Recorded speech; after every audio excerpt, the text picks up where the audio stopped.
ಈ ಕಾರ್ಯಕ್ರಮದ ಪ್ರಾಯೋಜಕರು ಜೈನ್ ಇರಿಗೇಷನ್ ಸಿಸ್ಟಮ್ಸ್ ಲಿಮಿಟೆಡ್, ಜಾಗತಿಕ ತುಂತುರು ಮತ್ತು ಹನಿ ನೀರಾವರಿ ಉಪಕರಣಗಳ ಉತ್ಪಾದಕರು, ಬೇಸಾಯ ತಂತ್ರಜ್ಞಾನ ನಿರೂಪಕರು ಹಾಗೂ ರೋಗರಹಿತ ಟಿಶ್ಯೂ ಕಲ್ಚರ್ ಗಿಡಗಳು. ವೀಕ್ಷಕರೇ, ಕಳೆದ 2 ಸಂಚಿಕೆಗಳಲ್ಲಿ ನಾವು ಶ್ರೀಕಂಠ ಮೂರ್ತಿ ಸರ್ ಅವ್ರನ್ನ ಮಾತಾಡಿಸ್ತಾ ಇದ್ವಿ. ಅವರು ಈ ಶುಂಠಿ ಕುರಿತಾದ ಸಾಕಷ್ಟು ಮಾಹಿತಿಯನ್ನು ನಮ್ಮೊಂದಿಗೆ ಹಂಚ್ಕೋತಾ ಇದ್ರು. ಅದರ ಜೊತೆಗೆ ಅದರ ಪಕ್ಕದಲ್ಲೇ ಇವ್ರದೇ ಒಂದು ತೋಟ ಕಂಡಿತ್ತು ನಮಗೆ, ಪಪಾಯ ತೋಟ. ಮೇಲ್ನೋಟಕ್ಕೆ ನಮಗೆ ಇದು ಪಪಾಯ ತೋಟ ಕಂಡ್ರು ನಾವು ಒಳಗಡೆ ಬಂದು ನೋಡಿದಾಗ ಇದರಲ್ಲಿ ಅಂತರ ಬೆಳೆಯಾಗಿ ಮತ್ತೆ ಅವರು ಬಾಳೆ ಹಾಕಿದರು.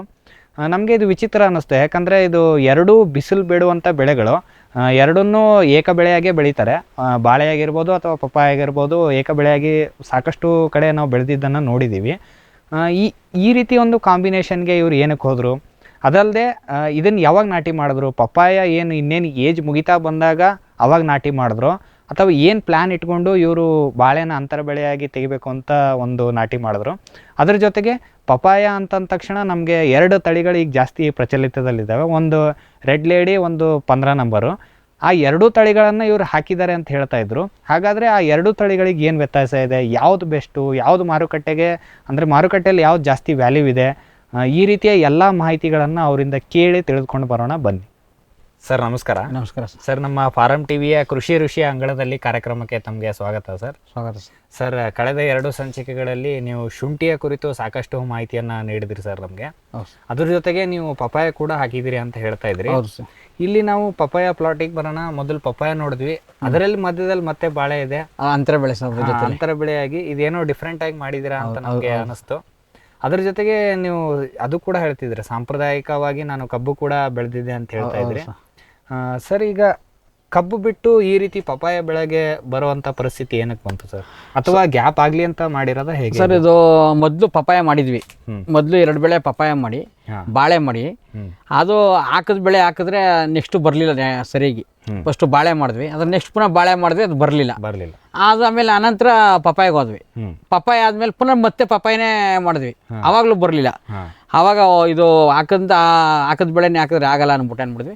ಕಬ್ಬು ಹಾಕಿದ್ವಿ, ಒಂದು 3 ವರ್ಷ ಕಬ್ಬು ಹಾಕಿದ್ವಿ. ಕಬ್ಬು ಆದ್ಮೇಲೆ ಮತ್ತೆ ನೆಕ್ಸ್ಟ್ ಮತ್ತೆ ಪಪಾಯ ಮಾಡೋಣ. ಹೋದ್ಸಲ ಮಾಡಿದ್ವಲ್ಲ, ಸ್ವಲ್ಪ ಮಣ್ಣು ಚೇಂಜ್ ಆಯ್ತಿದೆ. ಆಮೇಲೆ ಕಬ್ಬಿಗೂ ನಾವು ಇದಾಗ್ತಿರ್ಲಿಲ್ಲ, ಬೆಂಕಿ ಹಾಕ್ತಿರ್ಲಿಲ್ಲ. ಕೆಲವರೆಲ್ಲ ಬೆಂಕಿ ಹಾಕ್ಬಿಡೋರು ಸೋವಿಗೆ, ನಾವು ಬೆಂಕಿ ಹಾಕ್ತಿರ್ಲಿಲ್ಲ. ಅದನ್ನೇ ಮಲ್ಚಿಂಗ್ ಮಾಡ್ಬಿಡ್ತಿದ್ವಿ. ಅದನ್ನೇ ಮಲ್ಚಿಂಗ್ ಮಾಡ್ಬಿಟ್ಟು ಕಳೆ ಔಷಧಿ ಹೊಡ್ಕೊಂಡು ಅದರಲ್ಲೇ ಕೊಳಿಸಿ ನಾವು ಅದೇ ಗೊಬ್ಬರ ಆಗಂಗೆ ಮಾಡ್ಕೊತಿದ್ವಿ. ನಾವು 3 ಬೆಳೆನೂ ಕಬ್ಬು ಲಾಸ್ ಆಗಲಿಲ್ಲ. ಪಪ್ಪಾಯನು ನಾವು ಪಪ್ಪಾಯ ಹೋದ್ಸಲ ನಾವು ನೊಂದ್ಬಿಟ್ಟಿದ್ವಲ್ಲ, ಒಂದು ಹಾಕಿದ ನೆಕ್ಸ್ಟ್ ಮೊದಲನೇ ಬೆಳೆ ಚೆನ್ನಾಗಿ ಬಂತು, 2ನೇ ಬೆಳೆ ಸ್ವಲ್ಪ ಪ್ರಾಬ್ಲಮ್ ಆಯ್ತಲ್ಲ. ಹಂಗಾಗಿ ನಾವು ಏನು ಮಾಡಿದ್ವಿ, 8 ಅಡಿ ದಾಯ ಮಾಡಿದ್ವಿ, 8 ಅಡಿ 9 ಅಡಿ ದಾಯ ಮಾಡಿದ್ವಿ. ಪಪ್ಪಾಯ ಹೋದ್ರು ನೆಕ್ಸ್ಟ್ ಬಾಳೆನಾರುವ ಮಾಡ್ಕೊಳ್ಳೋಣ ಅನ್ನೋ ಇದ್ರ ಮೇಲೆ ಐಡಿಯಾ ಮೇಲೆ ಮಾಡಿದ್ವಿ.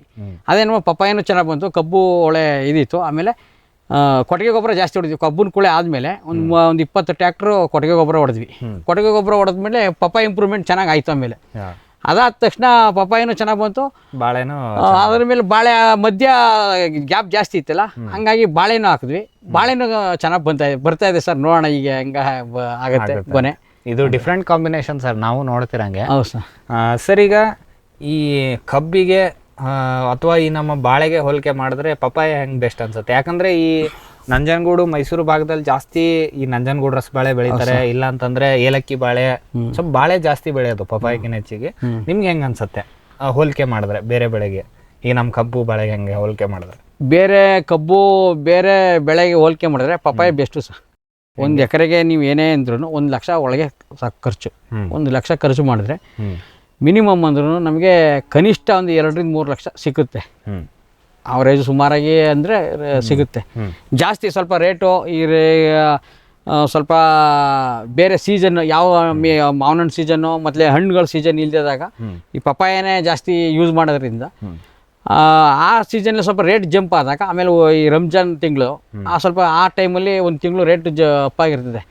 ಆವಾಗ ನಮಗೆ ಮಿನಿಮಮ್ ಅಂದ್ರೆ 1 ಎಕರೆಗೆ 4-5 ಲಕ್ಷ, 3-4 ಲಕ್ಷಕ್ಕಿಂತ ಗ್ಯಾರಂಟಿ. 3 ರೇಟ್ ಇದ್ದರೆ 4-5 ಲಕ್ಷನೂ ಆಯ್ತದೆ. ಇಲ್ಲಾಂದ್ರೆ ಮಿನಿಮಮ್ ಅಂದ್ರೂ 3-4 ಲಕ್ಷ ಜಾಸ್ತಿ.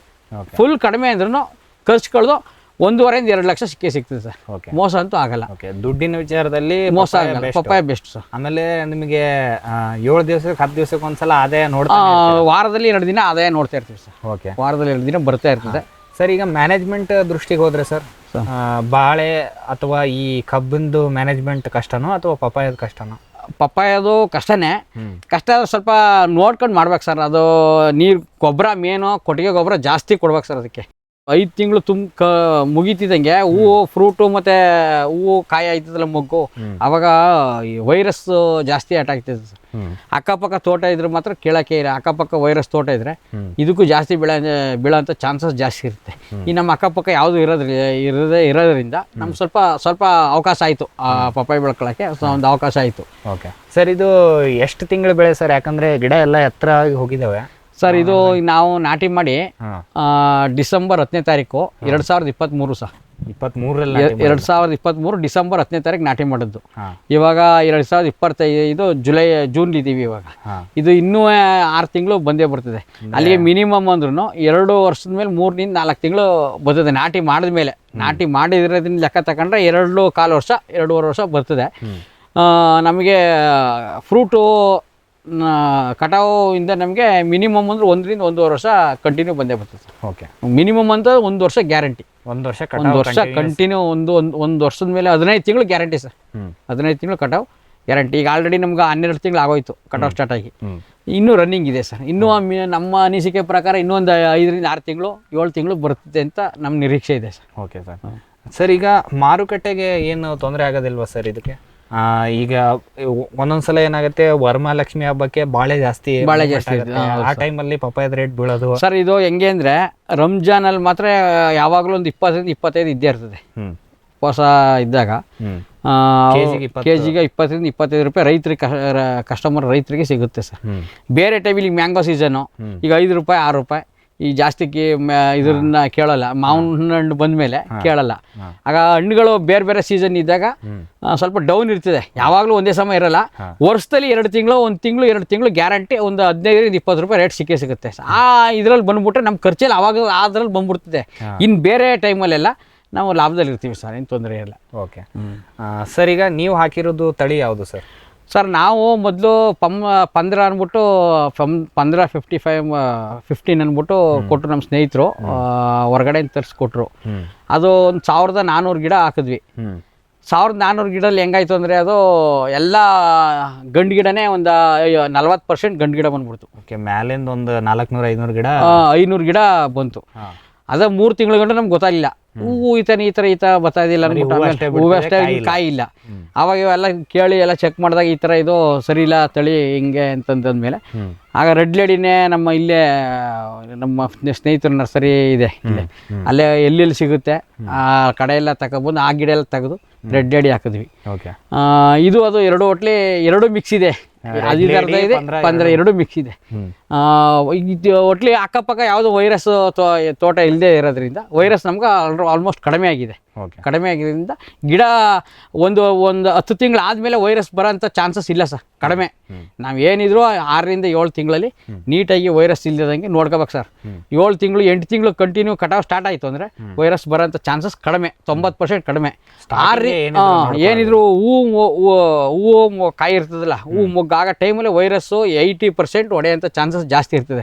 ಆ ಟೈಮಲ್ಲಿ ಸ್ವಲ್ಪ ಒಳ್ಳೆ ಗೊಬ್ಬರ ಕೊಟ್ಕೊಂಡು ಔಷಧಿ ಪರ್ಫೆಕ್ಟ್ ಅಂತ ಬರ್ತದೆ. ಇಮಿಡ ಪರ್ಫೆಕ್ಟ್ ಈ ಥರ ಎಲ್ಲ ಹೊಸ ಔಷಧಿಗಳೆಲ್ಲ ಬಂದಿದೆ, ಅದೆಲ್ಲ ಕೊಟ್ಕೊಂಡು ನೋಡ್ಕೊಂಡ್ರೆ ಉಳಿಸ್ಕೋಬೋದು.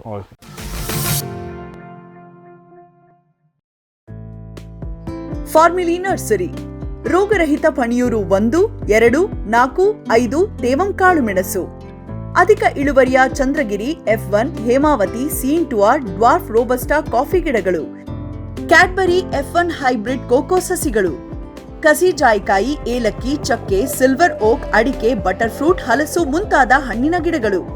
ಕಳಂಕರಹಿತ ಬಹುಕಾಲ ಸೇವೆ ನಮ್ಮ ಗುರಿ. ಫಾರ್ಮಿಲಿ ನರ್ಸರಿ. ವಿಶ್ವದಾದ್ಯಂತ ಪೇಟೆಂಟ್ ಪಡೆದ ನ್ಯಾನೋ ತಂತ್ರಜ್ಞಾನದಲ್ಲಿ ತಯಾರಾದ ನೂವಾಲ್ಗಿ ದ್ರಾವಣ. ನೂವಾಲ್ಗಿ ಉಪಯೋಗಿಸಿದ ಮೇಲೆ ತುಂಬಾ ಇಳುವರಿನೂ ಬಂದಿದೆ. ಕಾಳು ಮೆಣಸಿಗಂತೂ ಬಹಳ ಚೆನ್ನಾಗಿ ಬರುತ್ತೆ. ರೇಷ್ಮೆ ಎಲೆನೂ ಚೆನ್ನಾಗಿ ಬರ್ತದೆ. ಗಿಡಗಳು ತುಂಬಾ ಚೆನ್ನಾಗಿ ಬೆಳವಣಿಗೆ ಆಯಿತು.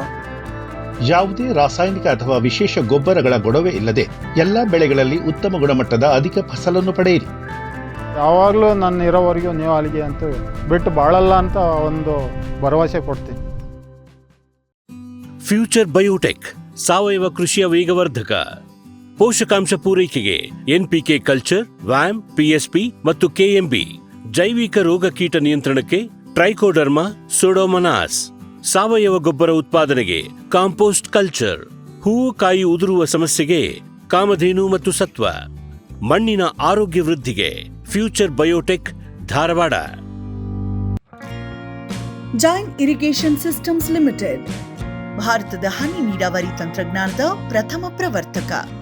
ಜಗತ್ತಿನ ಅತಿ ದೊಡ್ಡ ಸ್ಪ್ರಿಂಕ್ಲರ್ಸ್ ಉತ್ಪಾದಕ ಕಂಪನಿ. ಸಂರಕ್ಷಿತ ಕೃಷಿಯಲ್ಲಿ ಹಸಿರು ಮನೆಗಾಗಿ ಮಿಸ್ಟರ್, ಫಾಗರ್, ಫ್ಯಾನ್ ಮತ್ತು ಪ್ಯಾಡ್ ಹಾಗೂ ನೆರಳು ಮನೆ. ಸ್ವಯಂ ಚಾಲಿತ ನೀರಾವರಿ ವ್ಯವಸ್ಥೆ ಮತ್ತು ರಸಾವರಿ ತಂತ್ರಜ್ಞಾನ. ಕೃಷಿಯಲ್ಲಿ ನೀರಿನ ಸಮರ್ಪಕ ಬಳಕೆ ಹಾಗೂ ಉಳಿತಾಯಕ್ಕೆ ಮತ್ತೊಂದು ಹೆಸರು ಜೈನ್.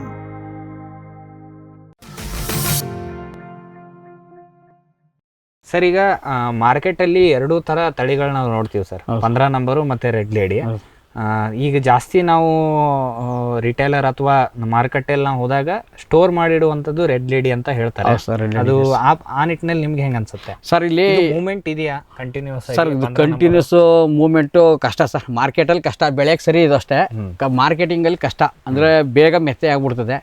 ಹೊರಗಡೆ ಟ್ರಾನ್ಸ್ಪೋರ್ಟು ಮಾಡೋಕ್ಕಾಗಲ್ಲ. ರೆಡ್ ಲೇಡಿ ಆದರೆ ತೊಗಟೆ ಮಂದೆ ಇರ್ತದೆ, ಕಲರ್ ಒಳ್ಳೆ ಕಲರ್ ಇರ್ತದೆ, ಚುಕ್ಕಿ ಇದು ಜಾಸ್ತಿ ಬೀಳೋಂಥ ಚಾನ್ಸಸ್ ಇರಲ್ಲ. ಇದು ಸ್ವಲ್ಪ ಕಲರ್ ಬತ್ತಿದಂಗೆ ಮೆತ್ತೆ ಬಂದ್ಬಿಡ್ತದೆ ಸರ್. ಜಾಸ್ತಿ ದಿನ ಇಡೋಕ್ಕಾಗಲ್ಲ. ಏನು 1 ದಿನ 2 ದಿನ ಇಟ್ಕೋಬೋದು, ಅದು ಒಂದು 4 ದಿನದಿಂದ 5 ದಿನ ಇಟ್ಕೋಬೋದು.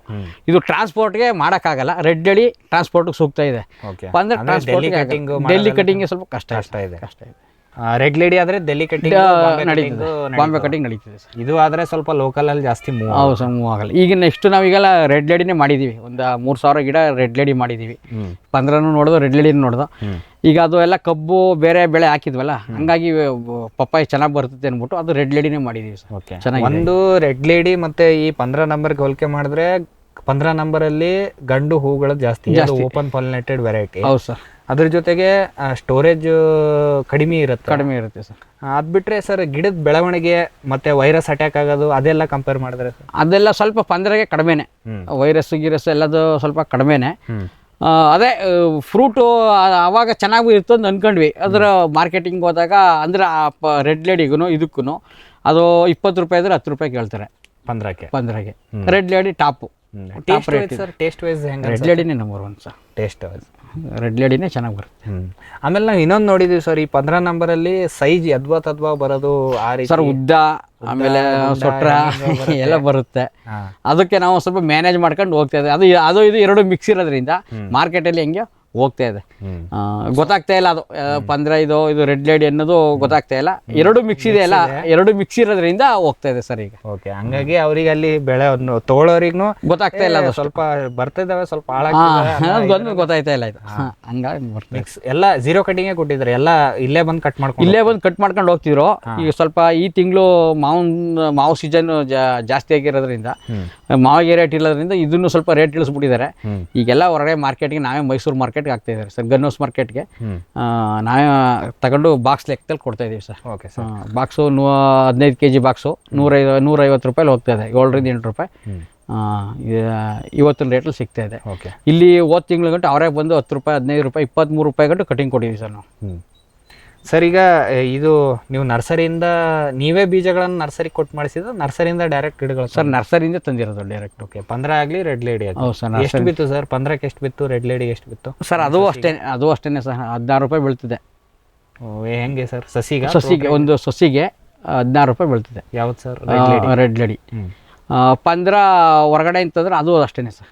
15-16 ರೂಪಾಯಿ 15-16 ರೂಪಾಯಿ ಅದು ಸಿಗುತ್ತೆ ಸರ್. Okay sir. ಇದು ಒಟ್ಟು ಎಷ್ಟು ಎಕರೆಯಲ್ಲಿ ಈಗ ನೀವು? ಸರ್, ಇದು 1 ಎಕರೆ 25 ಗುಂಟೆ ಇದೆ ಸರ್. 1 ಎಕರೆ ಎಷ್ಟು ಕುಂತಿದ್ದಾವೆ ಸರ್ ಗಿಡ? ಸರ್, 1400 ಗಿಡ ಕೂತಿದೆ. ಅದರಲ್ಲಿ 400 ಗಿಡ ಹೋಯ್ತು ಬಿಡಿ. ಆ 15 ಹೋಯ್ತು. ಅದ್ರ ಬದಲಿ ರೆಡ್ ಲೇಡಿ ಮಾಡ್ಕೊಂಡ್ವಿ. ಅದರಲ್ಲಿ ಹೋಗಿರೋ ಗಿಡನೇ 300ರಿಂದ 400. ಇಲ್ಲಿ ಕರೆಕ್ಟಾಗಿ ಇರೋದು 1100 ಗಿಡ ಇದೆ ಸರ್ ಇಲ್ಲಿ. ಓಕೆ. ಅದರಲ್ಲಿ ರೆಡ್ ಲೇಡಿ ಒಂದು 600 ಗಿಡ ಇದೆ, 15 ಒಂದು 400 ಗಿಡ ಇದೆ. 50-50 ಆಗಿದೆ ಸರ್ ಆಲ್ಮೋಸ್ಟ್. ಸರ್, ಸರಿ, ನರ್ಸರಿಯಿಂದ ತಗೊಂಬಂದ್ಮೇಲೆ ನಿಮ್ಮದು ಭೂಮಿ ಯಾವ ರೀತಿ ಇದೆ ಸರ್? ಯಾವುದು ಮಣ್ಣಿದೆ ಸರ್? ಇದು ಒಂಥರ ಈ ಶುಂಠಿ ಥರನೇ, ಶುಂಠಿ ಟೈಪೇ. ಇದಕ್ಕೂ ಸಿಂಗಲ್ ನೇಗಲ್ ಹೊಡೆದು ಎಲ್ಲನೂ ಮಾಡಿದ್ವಿ. ಇದಕ್ಕೆ ನೀರು ನಿಲ್ಲಂಗಿಲ್ಲ ಸರ್. ನೀರು ಜಾಸ್ತಿ ಎಲ್ಲಿ ನಿಲ್ತದೆ ಅದು ವೈರಸ್ ಅಟ್ಯಾಕ್ ಟಚ್ ಆಗೋದು ನೀರು ಎಲ್ಲಿ ಜಾಸ್ತಿ ನಿಲ್ತಿದೆ ಅಲ್ಲೇ ಇದಕ್ಕೂ ಪ್ರಾಬ್ಲಮ್. ಶುಂಠಿಗೆ ಏನಂದರೆ ಕೊಳೆ ರೋಗ ಬೀಳ್ತಿದೆ, ಇದಕ್ಕೆ ವೈರಸ್ ಅಟ್ಯಾಕ್ ಆಗ್ತದೆ, ಬ್ಯಾಕ್ಟೀರಿಯಾ ಜಾಸ್ತಿ ಸ್ಪ್ರೆಡ್ ಆಗೋಯ್ತದೆ. ಇದು ನೀರು ಬಸಿಯಂಥ ಜಮೀನು. ಈಗ ನಮಗೆ ಪೂರ್ವಕ್ಕೆ ಡೌನ್ ಇದೆ, ಎಷ್ಟೇ ಮಳೆ ನೀರು ಬಂದರೂ ಒಂದು ತೊಟ್ಟು ನೀರು ನಿಲ್ಲಲ್ಲ ಇಲ್ಲಿ. ಆಮೇಲೆ ಬೇಸಿಗೆಲಿ ಡಬಲ್ ಡ್ರಿಪ್ ಬಿಡ್ಬೇಕು ಸರ್, ಆ ಕಡೆ ಒಂದು ಡ್ರಿಪ್ಪು, ಈ ಕಡೆ ನಮ್ಮ ರೈತರು ಏನು ಮಾಡಿದ್ರೆ ಈ ಡ್ರಿಪ್ದು ಸ್ವಲ್ಪ ಕಾಸ್ಟು ಜಾಸ್ತಿ ಅನ್ನೋದು ಒಂದು ಸಿಂಗಲ್ ಡ್ರಿಪ್ ಮಾಡ್ತಾರೆ. ಅದು ನಾವು ಒಂದು ಗಂಟೆ ನೀರು ಬಿಟ್ರು ಎರಡು ಕಡೆನೂ ನೀರು, ಎರಡು ಕಡೆ ಬೇರ್ಗೂ ತೇವ ಹೋಗ್ಬೇಕು, ಎರಡು ಕಡೆ ಮೇವು ಕೊಡಬೇಕು. ನಾವು ಡ್ರಿಪ್ಪಲ್ಲಿ ಮೇವು ಕೊಟ್ಟರೆ ಎರಡು ಕಡೆನೇ ಎಳಿತಿದೆ, ಅಲ್ಲೇ ನಾವು ಫೇಲ್ಯೂರ್ ಆಗೋಯ್ತೀವಿ. ನಾವು ಒಂದು ಕಡೆ ಡ್ರಿಪ್ ಇರಿಗೇಷನ್ ಮಾಡಿದಾಗ ಒಂದು ಕಡೆ ಮೇವು ಕೊಡ್ತೀವಿ, ಒಂದು ಕಡೆ ನೀರು ಕೊಡ್ತೀವಿ, ಒಂದು ಕಡೆ ಮಾತ್ರ ಅದಕ್ಕೆ ಡೆವಲಪ್ಮೆಂಟ್ ಆಗೋಕ್ಕೆ ಚಾನ್ಸಸ್ ಇರ್ತದೆ, ಎರಡು ಕಡೆನೂ ಆಗೋ ಚಾನ್ಸಸ್ ಇರಲ್ಲ. ನಾವು 1 hour ನೀರು ಬಿಟ್ರು ಎರಡು ಕಡೆನೂ ಹೋಗ್ಬೇಕು, ಎರಡು ಕಡೆನೂ ಗೊಬ್ಬರ ಬಿಡಬೇಕು. ನೀರು ಬೇಡ ಅಂದರೆ ಕಂಡೀಷನ್ ಬೇಡ, ನಿಲ್ಲಿಸ್ಬೇಕು, ಮಳೆ ಇದ್ದಾಗ ನಿಲ್ಲಿಸ್ಬಿಡ್ಬೇಕು. ಬೇಸಿಗೆಯಲ್ಲಿ ಎರಡು ಕಡೆನೂ ನೀರು ಬೆಳಗ್ಗೆ ಮಾಡಬೇಕು. ಆಮೇಲೆ ಮಳೆಗಾಲದಲ್ಲಿ ಯಾವುದೇ ಕಾರಣಕ್ಕೂ ನೀರು ನಿಲ್ಬಾರ್ದು. ಪಪ್ಪಾಯಲ್ಲಿ ಮಾತ್ರ ನೀರು ನಿಲ್ಬಾರ್ದು, ನೀರು ಬಸ್ತು ಹೊಂಟೋಗ್ಬಿಡ್ಬೇಕು ಹೊರಗಡೆ. ಆ ರೀತಿ ಇದ್ದರೆ ಇದು ಆರಾಮಾಗಿ ಬೆಳಿಬೋದು. ನೀರು ನಿಂತರೆ ಭಾಳ ಕಷ್ಟ ಇದೆ ಇದರಲ್ಲಿ ಬೆಳಿಬೇಕಾದ್ರೆ. ಸರ್ ಇದು ಹೆಂಗೆ ಭೂಮಿ ಸಿದ್ಧತೆ ಇದಕ್ಕೋಸ್ಕರ ಹೆಂಗೆ ರೆಡಿ ಮಾಡ್ತೀವಿ ಸರ್? ಇದನ್ನು ಹಂಗೆ ಸಿಂಗಲ್ ನೇಗ್ಲು ಹೊಡೆದ್ವಿ, ಕೊಟ್ಟಿಗೆ ಗೊಬ್ಬರ ಒಂದು 20 ಟ್ಯಾಕ್ಟರ್ ಹೊಡೆದ್ವಿ 1.5 ಎಕರೆಗೆ. 20 ಟ್ಯಾಕ್ಟರ್ ಹೊಡೆದು ಎಲ್ಲನೂ ಕಲ್ಟಿವೇಶನ್ ಮಾಡಿ ರೋಟ್ರಿ ಹೊಡೆದು ಮಾಮೂಲಿ ಮತ್ತೆ ಒಂದು ಭಾಳ ಸಿಂಗಲ್ ನೇಗ್ಲು ಹೊಡ್ಕೋತೀವಿ. ಒಂದು ಅಡಿ ನಾಟು 1 ಅಡಿ ಫೀಟ್ ಹಳ್ಳ ಬರ್ತದೆ, ಅದರೊಳಗಡೆ ಸ್ವಲ್ಪ ನಾವು ಒಂದು ಅರ್ಧ ಅಡಿ ತೆಗೆದುಬಿಟ್ಟು ಅದರಲ್ಲಿ ಮಾಡ್ತೀವಿ. ಗಾಡಿ ಇದು ಲೋಡ್ ಆದಾಗ ಬಿದ್ಕೊಳ್ಳೋಂಥ ಚಾನ್ಸಸ್ ಇರ್ತದೆ, ಅದಕ್ಕೆ ಸಿಂಗಲ್ ನೇಗ್ಲು ಹೊಡೆದ್ಬಿಟ್ಟು ಹಾಕಿದ್ರೆ ಅದರಲ್ಲಿ ಬೀಳೋ ಚಾನ್ಸಸ್ ಇರಲ್ಲ. 1 ಅಡಿ ಕೆಳಗಡೆನೇ ಹೋಗಿರುತ್ತಲ್ಲ, ಅದಾದ ತಕ್ಷಣ ನಾವು ಮಾಮೂಲಿ ಟಿಲ್ಲರ್ಲಿ ಬಂಡಿ ಎತ್ತಿಸೋದು, ಅಂದರೆ ಆ ಕಡೆ ಈ ಕಡೆ ಬದಿನ ಮಣ್ಣು ಮೇಲ್ಗಡೆ ಹಾಕ್ಸ್ತೀವಿ. ಗೊಬ್ಬರ ಇಟ್ಬಿಟ್ಟು ಹಾಕ್ಸ್ಬಿಟ್ಟು ಡ್ರಿಪ್ಪಿನ ಗೊಬ್ಬರ ಸ್ಟಾರ್ಟ್ ಮಾಡ್ತೀವಿ. ಓಕೆ, ಅಂದರೆ ಈಗ ಸ್ಪೇಸಿಂಗ್ ಇದು ಹೆಂಗೆ ಮಾಡ್ಕೊಂಡಿದ್ದೀರಾ ಸರ್? ಸ್ಪೇಸಿಂಗ್ ಇದು ಪೂರ್ವ ಪಶ್ಚಿಮ 8 ಅಡಿ ಇದೆ ಸರ್. ಅಂದರೆ ಗಿಡದಿಂದ ಗಿಡಕ್ಕೆ ಒಂದು ಪಪ್ಪಾಯದಿಂದ ಒಂದು ಪಪ್ಪಾಯ ಗಿಡಕ್ಕೆ 8 ಅಡಿ ಇದೆ. ಸಾಲಿಂದ ಸಾಲು 7 ಅಡಿ ಮಾಡಿದ್ದೀವಿ ಸರ್. 7 ಅಡಿ ಅದರ ಮಧ್ಯದಲ್ಲಿ ಒಂದೊಂದು 8 ಅಡಿ ಸ್ಪೇಸಲ್ಲಿ ಮಧ್ಯೆ ಒಂದು ಬಾಳೆ ಹಾಕಿದ್ದೀವಿ. ಈಗ ಇದು ಬಾಳೆ ಈಗ ಹಾಕಿರೋದ ಅಥವಾ ಸರ್? ಇದು 6 ತಿಂಗಳು ನಡೀತಾ ಇದೆ ಸರ್. ಈಗ ಬಾಳೆದು ಈಗ ಅದು ಪಪ್ಪಾಯ ಅರ್ಧ ಕಟಿಂಗ್ ಆಗಿತ್ತು, ಅರ್ಧ ಕಟಿಂಗ್ ಆದ್ಮೇಲೆ ಬಾಳೆ ಹಾಕಿದ್ವಿ. ಯಾವ್ದು ಬಾಳೆ ಹಾಕಿದ್ರಿ ಸರ್? ಇದು ನೇಂದ್ರ ಸರ್. ಇದು ನೇಂದ್ರ ಬಾಳೆ. ಇದನ್ನು ಏನಾದರೂ ಸೀಸನಲ್ ಟಾರ್ಗೆಟ್? ಸೀಸನಲ್ಲಿ ಸರ್ ಇದು ಓಣಮ್ಗೆ ಆಲ್ಮೋಸ್ಟ್ ಓಣಮ್ಗೆ ಬರುತ್ತೆ ಅಂತ ಅನ್ಕೊಂಡಿದ್ದೀವಿ. ನೋಡೋಣ, ಓಣಮ್ ಆದ್ರೂ ಮಿನಿಮಮ್ ಅಂದ್ರೆ 25-30 ರೂಪಾಯಿ ರೇಟ್ ಮೋಸ ಇಲ್ಲ. ಈಗ ನಾವು ಪಪ್ಪಾಯಿ ಏನು ಖರ್ಚು ಮಾಡಿದ್ದೀವಿ ಅದು ಬಾಳೆಲೆ ಬಂದ್ಬಿಡುತ್ತೆ. ಪಪ್ಪಾಯಿ ಇದು ನಮಗೆ ಲಾಭದಲ್ಲಿ ಸಿಗುತ್ತೆ ಸರ್. ಹಂಗೆ ಆ ಮೂಮೆಂಟಲ್ಲಿ ಮಾಡಿದ್ದೀವಿ. ಇಲ್ಲಿಗೆ ಚೆನ್ನಾಗಿ ಬಂದಿದೆ, ಒಟ್ಟು ಮೋಸ ಏನು. ಆಮೇಲೆ ಬಾಳೆಗೂ ಪಪ್ಪಾಯಿಗೂ ಒಳ್ಳೆ ಕಾಂಬಿನೇಷನ್ ಸರ್. ನಾನು ಅದೇ ನೋಡ್ತಿದ್ದೀನಿ ಸರ್. ಬಾಳೆಗೆ ಪ್ರತ್ಯೇಕವಾಗಿ ಒಂದು ಲ್ಯಾಂಡ್ ಇಲ್ಲ, ಬಾಳೆಗೆ ಸಪ್ರೇಟು ನೀರಿಲ್ಲ, ಬಾಳೆಗೆ ಸಪ್ರೇಟು ವ್ಯವಸಾಯ ಇಲ್ಲ, ಬಾಳೆಗೆ ಸಪ್ರೇಟ್ ಗೊಬ್ಬರ ಇಲ್ಲ. ನಾವು ಪಪ್ಪಾಯಿಗೆ ಏನು ಮಾಡ್ತೀವಿ ಬಾಳೆಗೂ ಮಾಡ್ತೀವಿ. ನೀವು ಬಾಳೆಗೆ ಏನು ಮಾಡ್ತೀರಿ ಅದು ಪಪ್ಪಾಯಿಗೂ ಹೋಯ್ತದೆ. ಎರಡೂ ಇರೋದ್ರಿಂದ ಆಮೇಲೆ ಜಮೀನು ಎಷ್ಟು 2 ಎಕರೆ ಎಕ್ಸ್ಟ್ರಾ ಜಮೀನಲ್ಲಿ ನಾವು ವ್ಯವಸಾಯ ಖರ್ಚು ಕಡಿಮೆ. 2 ಎಕರೆಯಲ್ಲಿ ವ್ಯವಸಾಯ ಮಾಡೋದು 4 ಎಕರೆಯಲ್ಲಿ ಮಾಡೋಂಥದ್ದು 2 ಎಕರೆಲ್ಲೇ ನಮಗೆ ಇಳುವರಿ ಸಿಕ್ಬಿಡುತ್ತೆ ಸರ್. ಸರಿ ಸರ್, ಈಗ ಸಾಲದಿಂದ ಸಾಲ ಹಾಕಿ ಇಟ್ಟು ಸ್ಟಾರ್ಟಿಂಗ್ ಏನು ಗುಂಡಿಯಲ್ಲಿ ಹೊಡೆದು ಗೊಬ್ಬರ ಏನಾದ್ರು ತುಂಬಿ ನಾಟಿ ಮಾಡಿದ್ದ ಸರ್? ಸ್ವಲ್ಪ ಬೇವಿನ ಹಿಂಡಿ 4-8 ಅದೆರಡು ಹಾಕ್ಬಿಟ್ಟು ಆಮೇಲೆ ನಾಟಿ ಮಾಡಿದ್ವಿ. 1 ವಾರ ಆದಮೇಲೆ ಮಣ್ಣು ಸ್ವಲ್ಪ ಸಪೋರ್ಟ್ ಕೊಟ್ವಿ. ಅದು ಬೇರೆ ಬಿಡ್ತಾ ಬರ್ತದೆ. ಡೆವಲಪ್ಮೆಂಟ್ಗೆ ಡ್ರಿಂಚು, ಯೂಮಿಕ್ ಆಸಿಡು, ಫಲ್ವಿಕ್ ಆಸಿಡು ಮತ್ತು ಬ್ಯಾಕ್ಟೀರಿಯಾನಾಶಕ ಡ್ರಿಂಚಿಂಗು 2 ಸಲ ಕೊಟ್ವಿ. 2 ಸಲ ಆದಮೇಲೆ ಕೊಟ್ಟಿಗೆ ಗೊಬ್ಬರ ಸ್ವಲ್ಪ ಗುಳಿಗೆ ಇಟ್ವಿ. ಚೆಲ್ಲಿರೋದಲ್ಲದೆ ಗುಳಿಗೆ ಕೊಟ್ಟಿಗೆ ಗೊಬ್ಬರ ಇಟ್ವಿ. ಅದೇನು ಮಾಡ್ತೀವಿ, ಒಂದು 15 ದಿನಕ್ಕೊಂದ್ಸಲ ಮಣ್ಣು ತಿಳ್ಕೊ ಬಂದ್ವಿ. ಅದು ಅದು ಲೆವೆಲ್ಲು ಸಿಂಗಲ್ ನೇಗ್ಲು ಹೊಡೆದಿದ್ವಲ್ಲ ಅದ್ರ ಲೆವೆಲ್ ಆದಮೇಲೆ 2 ಸಲ ಟಿಲ್ಲರ್ ಹೊಡಿಸ್ತೀವಿ. ಟಿಲ್ಲರ್ ಹೊಡಿಸಿ ಆದಮೇಲೆ ಪುನಃ ಮತ್ತೆ ಇನ್ನೊಂದು ಸ್ವಲ್ಪ ಗೊಬ್ಬರ ಹೊಡೆದ್ಬಿಟ್ಟು ಸ್ವಲ್ಪ ಕೋಳಿ ಗೊಬ್ಬರ ಹಾಕಿದ್ವಿ. ಒಂದು 4 ಟ್ರ್ಯಾಕ್ಟರ್ ಕೋಳಿ ಗೊಬ್ಬರ ಸುರಿದ್ಬಿಟ್ಟು ಒಂದು 3 ತಿಂಗಳಾದ್ಮೇಲೆ 3ರಿಂದ 4 ತಿಂಗಳಾಯಿತು. ಮಳೆಗಾಲ ಸ್ಟಾರ್ಟ್ ಆಯ್ತಲ್ಲ ಸರ್ ನಮಗೆ. ಈಗ ನಾವು ಡಿಸೆಂಬರ್ ನಾಟಿ ಮಾಡಿದ್ವಿ, ಮೇ ಕಳೆದು ಜೂನ್ಗೆ ನಾವು ಕೋಳಿ ಗೊಬ್ಬರ ಹಾಕ್ಬಿಟ್ಟು ಸ್ವಲ್ಪ ಜಳ್ಳು ಗೊಬ್ಬರನ ಅದ್ರ ಮೇಲೆ ಟಿಲ್ಲರ್ ಹೊಡಿಸ್ತೀವಿ. ಆಗ ಮಳೆ ಹಿಡಿತಲ್ಲ, ಡೆವಲಪ್ ಚೆನ್ನಾಗಿ ಆಗೋಯ್ತು. ಮೊದಲು ಕೊಟ್ಟಿಗೆ ಗೊಬ್ಬರ ಇತ್ತು, ಆಮೇಲೆ ಕೋಳಿ ಗೊಬ್ಬರ ಆಗಿರೋದ್ರಿಂದ ಮಳೆ ಹಿಡಿದ್ರಿಂದ ಡೆವಲಪ್ಮೆಂಟ್ ಚೆನ್ನಾಗಿ ಬಂತು ಪಪ್ಪಾಯ. ಒಂದ್ಸಲ ಡೆವಲಪ್ ಶುರು ಆದ್ಮೇಲೆ ನೀವು ಏನಿದ್ರು ರಸಾವರಿ ಡ್ರಿಪ್ ಮುಖಾಂತರ ಕೊಡಕ್ಕೆ ಸ್ಟಾರ್ಟ್ ಮಾಡಿದ್ವಿ ಇನ್ನು. ಅಲ್ಲಿಗೆ ಮಾಮೂಲಿ ಕೊಟ್ಟಿಗೆ ಗೊಬ್ಬರ ಇದ್ರ ಗೊಬ್ಬರ ಸ್ಟಾಪ್ ಮಾಡಿದ್ವಿ. ಇನ್ನು ಡ್ರಿಪ್ ಇರಿಗೇಷನ್ ಇದರಲ್ಲಿ ಎಲ್ಲ ಗೊಬ್ಬರಗಳನ್ನ ಸ್ಟಾರ್ಟ್ ಮಾಡಿದ್ವಿ. ಸರ್, ಈಗ ಇದು ಕೆಲವೊಂದಿಷ್ಟು ಜನ ಏನ್ ಹೇಳ್ತಾರೆ ಅಂದ್ರೆ ನಾವು ಚಳಿಗಾಲದ ಸಮಯದಲ್ಲಿ ನಾಟಿ ಮಾಡಿದ್ರೆ ಉತ್ತಮ ಪಪಾಯನ, ಯಾಕಂದ್ರೆ ಅದು ಮ್ಯಾಂಗೋ ಸೀಸನ್ ಸ್ಕಿಪ್ ಮಾಡಿ ಜೂನ್ ಜುಲೈಯಿಂದ ಇಳುವರಿ. ಈಗ ನಮ್ಗೆ ಹಂಗೆ ಆಯ್ತು ಸರ್. ಹೋದ್ ಸಲ ಈ ಮ್ಯಾಂಗೋ ಸೀಸನ್ ನಮ್ಗೆ ಬಂದಿರಲಿಲ್ಲ. ನಾವು ಡಿಸೆಂಬರ್ 10ನೇ ತಾರೀಕು ಹೋದ್ರೆ ಚಳಿಗಾಲ ಆಲ್ರೆಡಿ ಸ್ಟಾರ್ಟ್ ಆಗಿತ್ತು. ಚಳಿಗಾಲ ಸ್ಟಾರ್ಟ್ ಆಗಿ ಮ್ಯಾಂಗೋ ಮುಗೀತು. ಮುಗಿದ ತಕ್ಷಣ ನಮ್ದು ಈ ಸೀಸನ್ ಅಲ್ಲಿ ಹೋದ್ ಸಲ ಹಿಂಗೆ ಸೇಮ್ 7 ರೂಪಾಯಿ 8 ರೂಪಾಯಿ 10 ರೂಪಾಯಿ ಒಳಗಡೆನೆ ಇತ್ತು ರೇಟು. ನಮ್ದು ನೆಕ್ಸ್ಟ್ ನಮ್ಗೆ ಆಗಸ್ಟ್ ಸ್ಟಾರ್ಟ್ ಆಯ್ತು. ನಮ್ಗೆ ಆಗಸ್ಟ್ ಸೆಪ್ಟೆಂಬರ್ಗೆ ಸ್ಟಾರ್ಟ್ ಆದ ತಕ್ಷಣ 15 ರೂಪಾಯಿ 20 ರೂಪಾಯಿ 25 ಕಂಟು ಹೋಯ್ತು. ಪುನಃ ಈಗ ರಿವರ್ಸ್ ಈಗ ಮ್ಯಾಂಗೋ ಸೀಸನ್ ಬಂದ ಮೇಲೆ ಕಡಿಮೆ ಆಗಿದೆ. ಹಂಗಾಗಿ ನಮಗೆ ಹೆಚ್ಚು ಕಡಿಮೆ ಒಂದು 8ರಿಂದ 9 ತಿಂಗಳು ಒಳ್ಳೆ ರೇಟೇ ಸಿಕ್ಕಿದೆ. ಈ ರೇಟ್ ನಮ್ಗೆ ಇದೇ ಮೊದಲು ನಮ್ಗೆ ಈ ತೋಟದಲ್ಲಿ ಈಗ 6 ರೂಪಾಯಿ 7 ರೂಪಾಯಿ ರೇಟ್ ಸಿಕ್ಕಿರೋದು ಇದೇ ಮೊದಲು ಸರ್. ಈ ತಿಂಗಳಲ್ಲೇ ಮೊದಲು.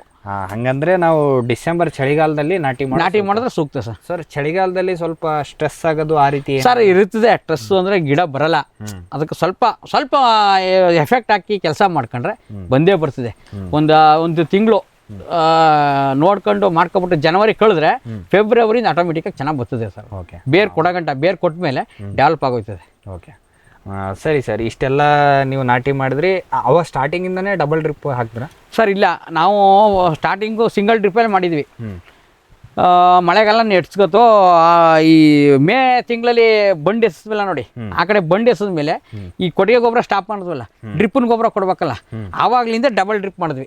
ಈ ಬಂಡು ಯಾವಾಗ ಹಾಕಿದ್ವಿ ಆ ಕಡೆ ಈ ಕಡೆ 2 ಕಡೆನೂ ತೇವ ಸಾಲಲ್ಲ ಅಂದ್ಬಿಟ್ಟು ಆವಾಗ ಇದು ಡ್ರಿಪ್ಪಿನ ಗೊಬ್ಬರ ಕೊಡೋಕ್ಕೋಸ್ಕರ 2 ಕಡೆನೂ ಡ್ರಿಪ್ ಮಾಡಿದ್ವಿ. ಸರ್, ಮಲ್ಚಿಂಗ್ ಏನೂ ಮಾಡಿಲ್ಲ ಸರ್?